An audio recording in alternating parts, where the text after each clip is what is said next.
The given solution contains 12 grams of impure baking soda dissolved by dm cube. Find the impurity present in 50 grams of sample and also percentage impurity of sample. Question आपसे ये है कि 12 ग्राम impure baking soda को dissolve किया हुआ है 1000 ml के अंदर।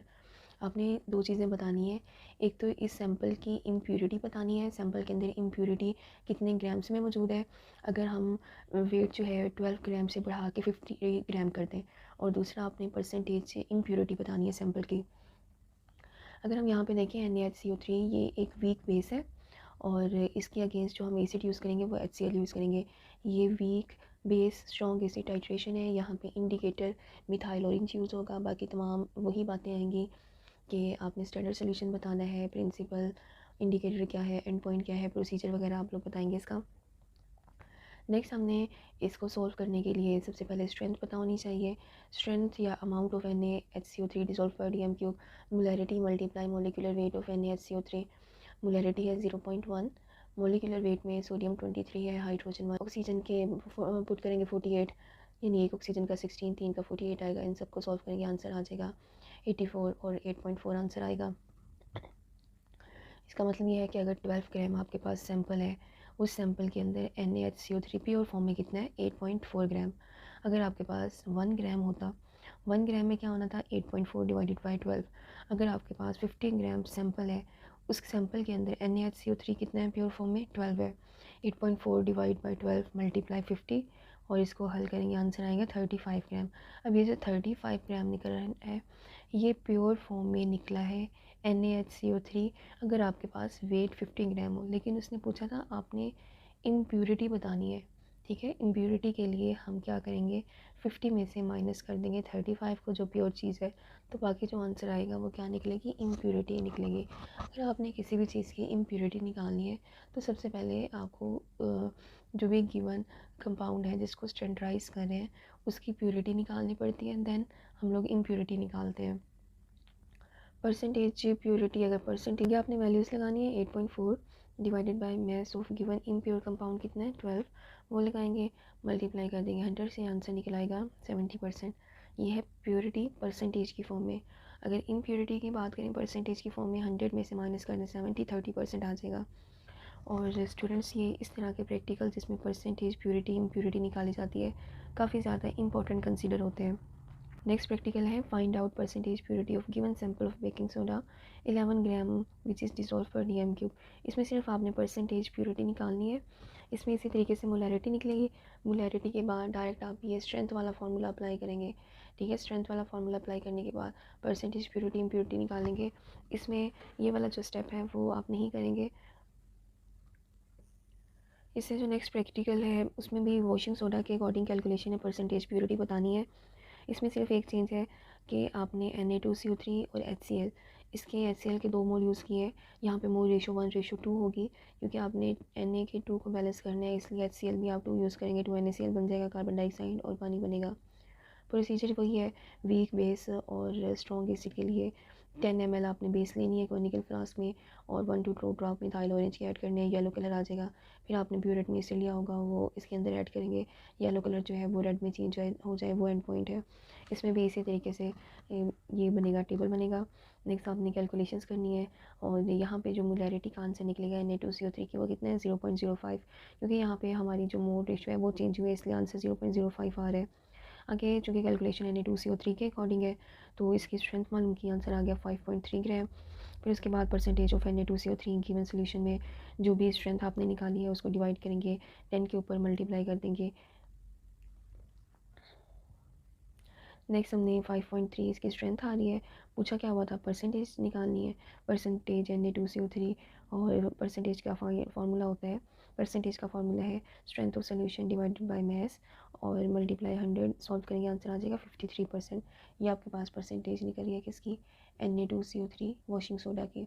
और फिर उसने ये भी कहा है कि आपने ये जो परसेंटेज है एक तो 10 ग्राम में निकालनी है, दूसरा आपने 40 ग्राम अगर यही सैंपल हो उसमें भी फाइंड करनी है। अब इसको देखें कैसे सॉल्व करेंगे। 10 ग्राम वॉशिंग सोडा के अंदर प्योर फॉर्म में Na2CO3 कितना मौजूद है 5.3। ये हमने पीछे कैलकुलेशन सॉल्व की, अगर 1 ग्राम होता 5.3 डिवाइडेड बाई 10। अब चूँकि 40 में निकालनी है, 40 में 5.3 डिवाइडेड बाई 10 मल्टीप्लाई 40, तो 40 ग्राम सैंपल अगर आपके पास हो तो उसमें Na2CO3 कितना होता है 21.2 ग्राम। आगे परसेंटेज ऑफ Na2CO3 53% है। 40 ग्राम सैंपल के अंदर Na2CO3 कितना होगा 21.2 होगा। नेक्स्ट आप प्रैक्टिस के लिए कुछ क्वेश्चन दिए हुए हैं कि सोल्यूशन आपके पास है 35 ग्राम ऑफ Na2CO3, इसमें परसेंटेज इम्प्योरिटी आपने मालूम करनी है। अगले वाले न्यूमेरिकल में आपने वाटर मॉलिक्यूल्स की तादाद मालूम करनी है, फाइंड एक्स। जहाँ पे भी वाटर आ जाए इसके एक्स की तादाद मालूम करनी है या आपने मॉलिक्यूलर वेट मालूम करना है, वहाँ पे अमाउंट पर DM³ आपको दी होती है, ठीक है। नेक्स्ट मोलैरिटी ऑफ Na2CO3 मालूम करनी है क्योंकि एक्स की कैलकुलेशन करनी है, तो इसलिए हमें मोलैरिटी भी किसकी निकालनी पड़ेगी, इस एक्स की निकालनी पड़ेगी। आगे फार्मूला अप्लाई करेंगे और उसके बाद मोलैरिटी का आंसर 0.05 निकलेगा। नेक्स्ट अमाउंट डिसॉल्व पर DM³ कितनी है 14.3, मोलैरिटी भी आपके पास आ गई है 0.05 है। Next molecular weight of Na2CO3.XH2O, ये नहीं पता है, वाटर के मॉलिक्यूलर फार्मूला होता है 18x आ गया है। Na2CO3 का मॉलिक्यूलर वेट होता है 106। 0.05 को हम डिवाइड करेंगे, आंसर आ जाएगा 286। इसमें से 106 माइनस करें, 18 पे डिवाइड करें और 10 कितना आ रहा है, आंसर कितना आ रहा है, आंसर आपके पास आएगा 10। यानी वॉशिंग सोडा के अंदर वाटर मॉलिक्यूल्स की तादाद कितनी है 10 है।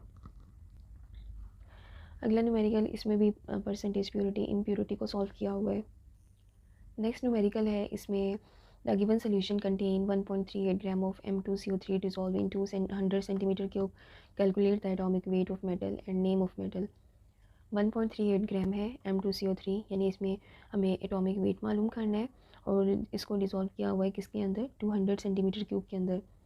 तो सबसे पहले तो हमें यहाँ से इसकी वैल्यूज़ को चेंज करना पड़ेगा, 200 के बजाय हमें DM में वैल्यू निकालनी है 1 DM यानी 1000 सेंटीमीटर क्यूब में वैल्यू निकालनी है इसकी 1.38 की, और आपने इसका मेटल का नेम भी बताना है।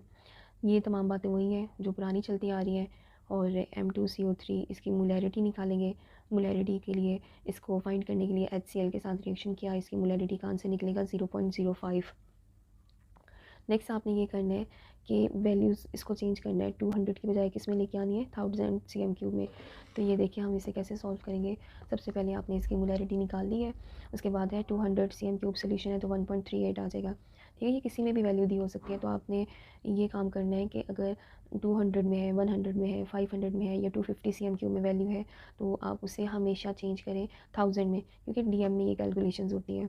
तो 1 सेंटीमीटर क्यूब किसके इक्वल हो जाएगा 1.38 डिवाइडेड बाई 2, 1000 cm³ के अंदर क्या करें डिवाइड कर दें मल्टीप्लाई 1000 से, आंसर आ जाएगा 6.9 ग्राम करना है। अब चूँकि आपके पास वैल्यू आ चुकी है, ये फार्मूला तब अप्लाई होता है जब अमाउंट पर DM³ में हो। अमाउंट ऑफ Na2CO3 डिसॉल्व पर DM³ कितनी है 6.9 है। मोलैरिटी इसकी कितनी है अभी निकाली 0.05।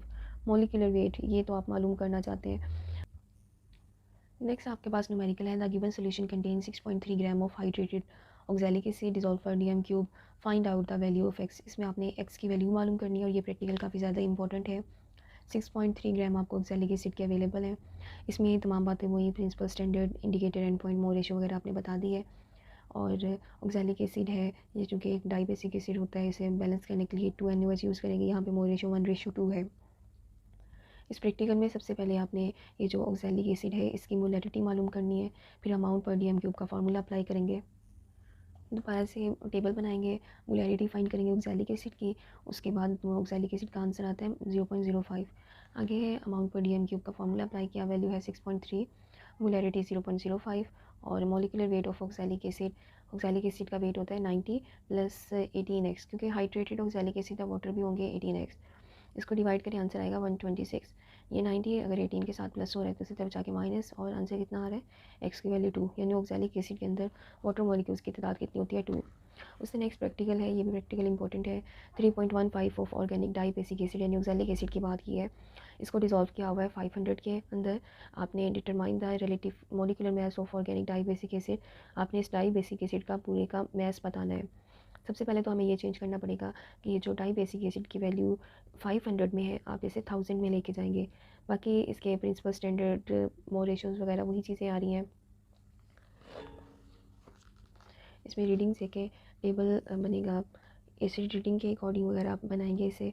और यहाँ पे मोलैरिटी हम डाइबेसिक एसिड की मालूम करेंगे, वो कितनी आ रही है 0.05 आ रही है, क्योंकि 3.15 की कैलकुलेशन ये थी 500 में, तो अमाउंट पर डीएम क्यूब मालूम करने के लिए या मॉलिक्यूलर मास मालूम करने के लिए आपके पास पहले डीएम में वैल्यू होनी चाहिए, इसलिए हमने सीएम को चेंज किया है कि इसमें 1000 सीएम में या 1 डीएम। 1000 सीएम और 1 डीएम एक ही चीज़ होती है।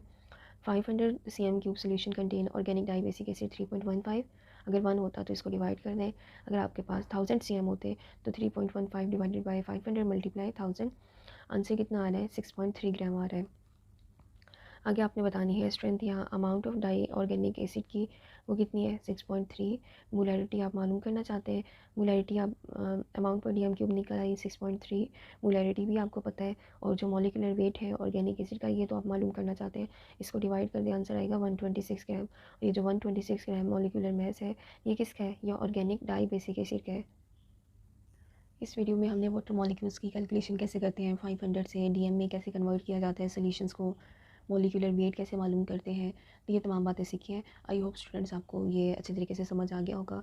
अभी सिर्फ कुछ 3-4 प्रैक्टिकल्स ऐसे हैं जिनकी कैलकुलेशंस करना बाकी है, जिसमें सॉल्युबिलिटी कैसे निकालते हैं, परसेंटेज ऑफ फ्री अल्कली और अमाउंट ऑफ एसिडिक एसिड, ये तीनों प्रैक्टिकल इंपॉर्टेंट है। वो इंशाल्लाह हम नेक्स्ट वीडियो में सॉल्व करेंगे। Thank you so much, best of luck. और ये कैलकुलेशंस आपको तब आएंगी जब आप इसकी प्रैक्टिस करेंगे। ठीक है, थैंक यू सो मच।